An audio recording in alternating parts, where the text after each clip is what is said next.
शुरुआत राजीव जी आपसे। ये पश्चिम बंगाल में ममता बनर्जी क्या सीधे तौर पर धमका रही हैं कि जिस तरह का बयान उनका सामने आया गृह मंत्री को लेकर कि हमारा इरादा आपका अपमान करने का होता तो हम आपको होटल से बाहर ही नहीं निकलने देते। आप खुशकिस्मत हैं कि हम अब भी आपका सम्मान कर रहे हैं, इसे हल्के में न लें। वैसे देश के गृह मंत्री को किसी राज्य में निकलने न दिया जाए, ये एक बयान हो सकता है, सच्चाई कभी नहीं हो सकती। जहां तक इलेक्शन कमीशन को एसआईआर पर घेरने की बात है, निश्चित तौर पर जब से एसआईआर शुरू हुआ है टीएमसी ने चुनाव आयोग को निशाने पर लिया। अभिषेक बनर्जी ने ये बात कहकर कि आप ईवीएम के चक्कर में पड़े हैं, दरअसल ये सॉफ्टवेयर में गड़बड़ी करके और दूसरे तरीके से वोट चोरी वोटर लिस्ट के जरिए हो रही है। और अगर इसे पहले के राज्यों में विपक्षी पार्टियों के लोगों ने पकड़ लिया होता, अगर आम आदमी पार्टी ने दिल्ली में, महाराष्ट्र में इंडिया गठबंधन ने और बिहार में आरजेडी ने, तो शायद भारतीय जनता पार्टी को इन राज्यों में ऐसी जीत नहीं मिलती। और टीएमसी ने उस चोरी को पकड़ लिया है। उन्होंने 2.5 घंटे की जो मीटिंग हुई उसके बारे में भी ये कहा कि सीसी ज्ञानेश कुमार ही उस मीटिंग में बोलते रहे, और उन्होंने चैलेंज किया कि उस मीटिंग का सीसीटीवी फुटेज या तो सार्वजनिक कर दिया जाए। देखिए, चाहे जो बातें हो, असलियत क्या है ये चुनाव आयोग ही बता सकता है। जो भी परिस्थितियां हो, देश के लोकतंत्र के लिए ये अच्छा नहीं है। और इस तरह की बात कही जाए कि सरकार कहां बनेगी और कैसे बनेगी, लोग ये तय नहीं करेंगे बल्कि एक सिस्टम तय कर देगा, और इस तरह की गड़बड़ियां की जाएंगी।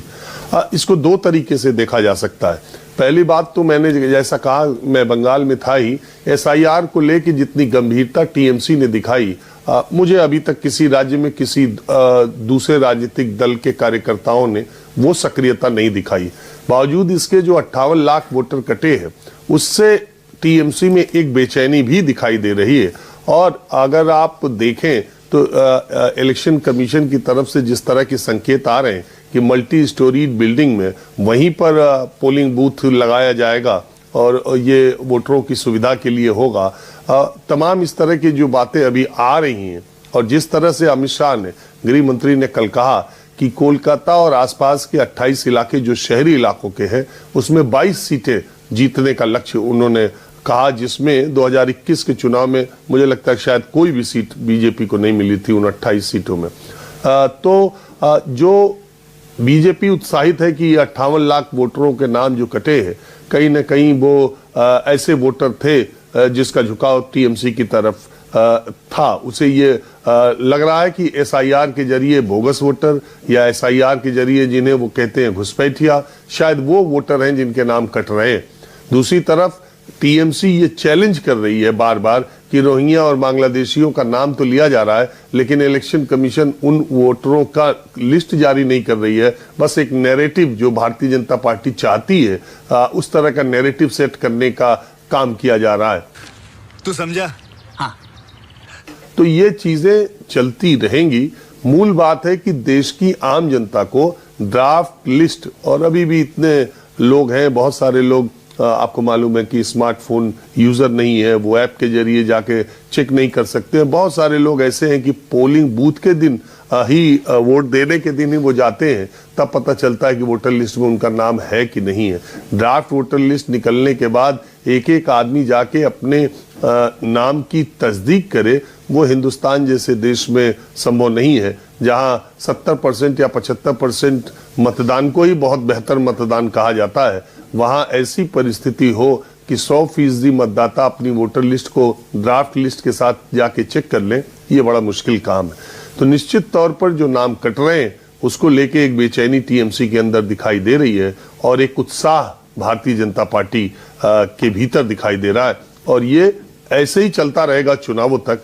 जब फरवरी में फाइनल लिस्ट आएगी, उसके बाद ये पता चलेगा कि प्रॉपर कितना डिलीशन हुआ, और जब एडिशन भी होगा तो पता चलेगा। लेकिन अभी जो तकरार है, और इंटरेस्टिंग बात यह है कि बीजेपी और टीएमसी की इस तकरार में जो एक ताकतवर पार्टी जो 3 दशकों तक सीपीएम वहां पर राज करती रही, कम्युनिस्ट पार्टियां, वो इस दोनों की तकरार में कहीं दिखाई उस तरीके से नहीं दे रहे हैं।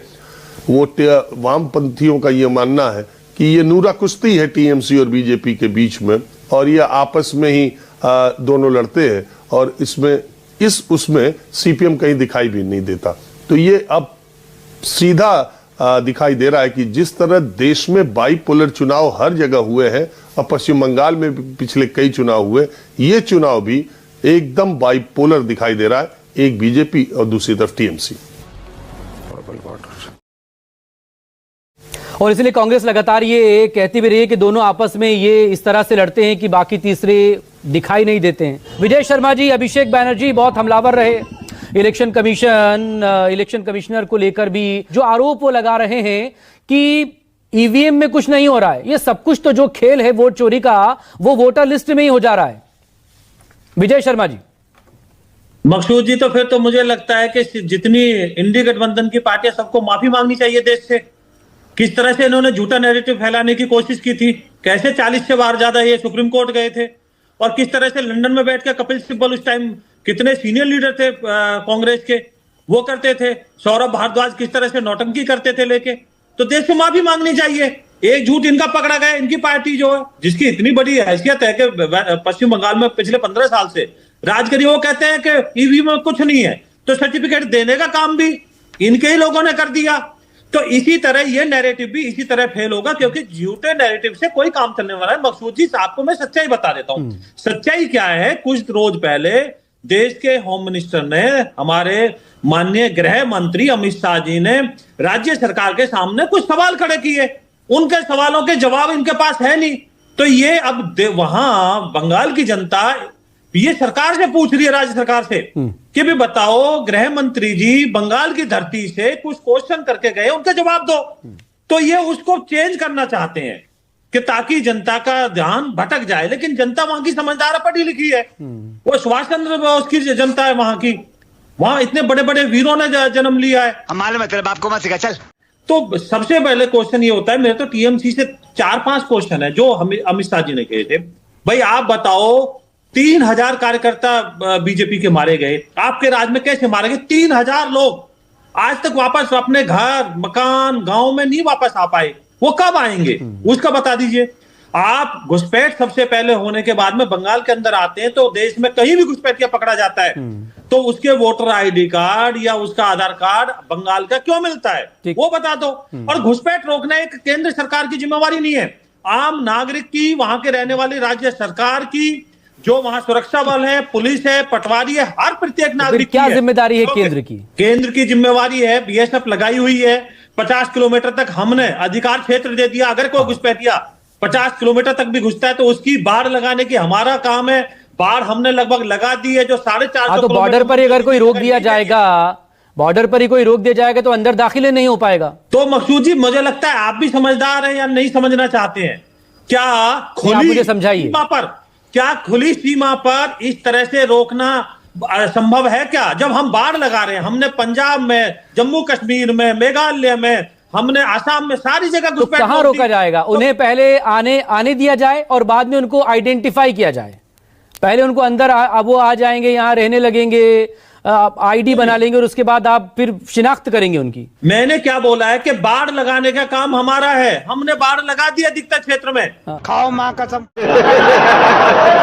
450 किलोमीटर ऐसा, और मैं माननीय गृह मंत्री जी को कोट करके जो संसद में दिया हुआ बयान है, तो उसमें दिया हुआ बयान है जिसमें 450 किलोमीटर में राज्य सरकार जमीन मुहैया नहीं करा रही, क्योंकि जमीन मुहैया कराना स्टेट सरकार का काम होता है। पहले 5 सेकंड का समय दीजिए। आप मुझे बताइए, पहले कम्युनिस्टों से पहले राज्य, किसी भी पूरे देश में राष्ट्रीय औसत अगर उदाहरण के तौर पर 100 रुपए थी, तो वेस्ट बंगाल की 127 रुपए थी, वो 73 रुपए कैसे हो गई?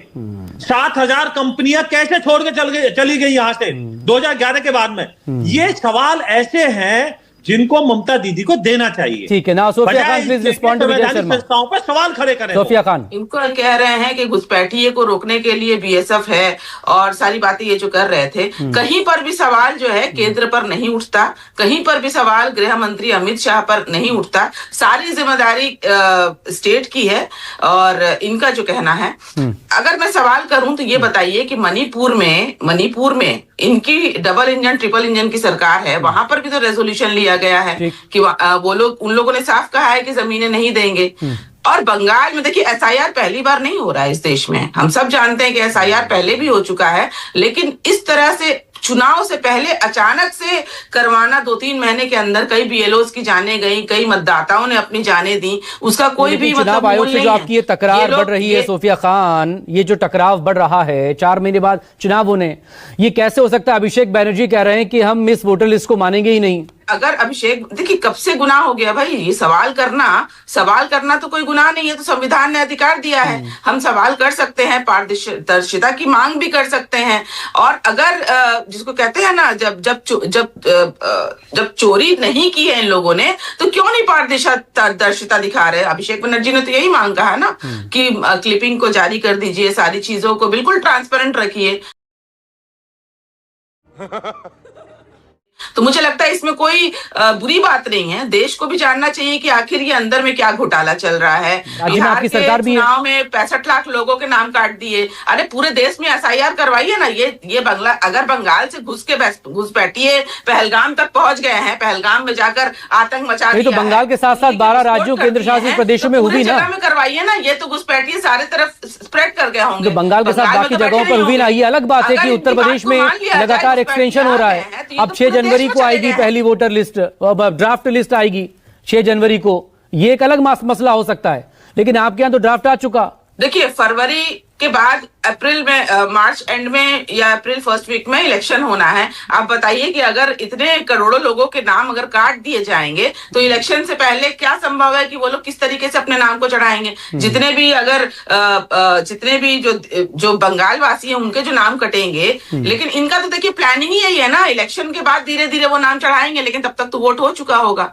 तब तक तो इनकी वोट चोरी हो चुकी होगी, तब तक तो मतदाताओं के नाम काट दिए होंगे। देखा आपने लापरवाही का नतीजा है। ताकि देखिए इन लोगों को किसी भी तरीके से चुनाव में वक्त है ना, हर तरीके से बंगाल को जीतना है। अभी ड्राफ्ट का पहला फेज हुआ है, फिर सेकंड फेज के बाद फाइनल वोटर लिस्ट आने में वक्त है ना, अभी वो एक टाइम ड्यूरेशन मिलेगा ना आपको। भाजपा का नेता आपको नजर नहीं आएगा। आप बताइए ना, दिल्ली से बैठकर अमित शाह आते हैं, लेकिन वो गृह मंत्री बन के नहीं आए हैं, वो तो बीजेपी के एजेंट, बीजेपी के स्पोक पर्सन बन के आए हैं। और जहां तक बात ममता बनर्जी के बयान को है, वो तो देखिए ममता बनर्जी तो भाई प्रेस के सामने हमेशा रहती हैं, जमीन पर भी रहती हैं, प्रेस के सामने भी रहती हैं, तो उनकी बातों को पकड़ लिया जाता है। जो सरकार मन की बात करता है, प्रेस को फेस नहीं करता है, उन सरकार से क्या सवाल किया जा सकता है? प्लीज रोहन मित्रा, जो सवाल हैं एसआईआर को लेकर, उसको लेकर, वोट चोरी को लेकर आपके तो सबसे बड़े नेता जो हैं लोकसभा में, नेता विपक्ष राहुल गांधी, प्रेस कॉन्फ्रेंस भी वो कर चुके हैं। बीजेपी के प्रवक्ता बोल दिए कि बॉर्डर में उनका ड्यूटी नहीं है,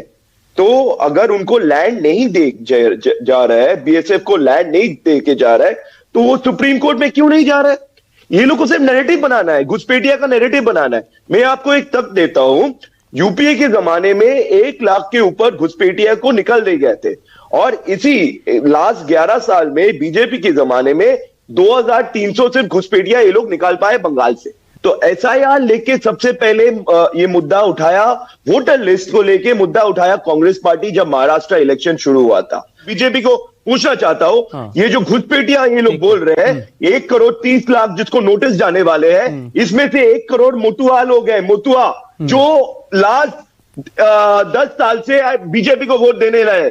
आपने सुना होगा कि बीजेपी का एमपी बोल रहा है कि मोटुआ लोग को अपना वोटिंग राइट छोड़ दीजिए, छोटा था, और वो भी मिनिस्टर है शांतनु ठाकुर, और फिर अमित शाह के बोल रहे हैं कि नहीं, हम लोग को मोटुआ लोग को कुछ प्रॉब्लम नहीं है। ये तो सिर्फ नैरेटिव को बनाने के लिए मकसूद साहब ये लोग कर रहे हैं। इस तरह की तुम्हें शर्म है? कुछ शर्म आया है? नहीं।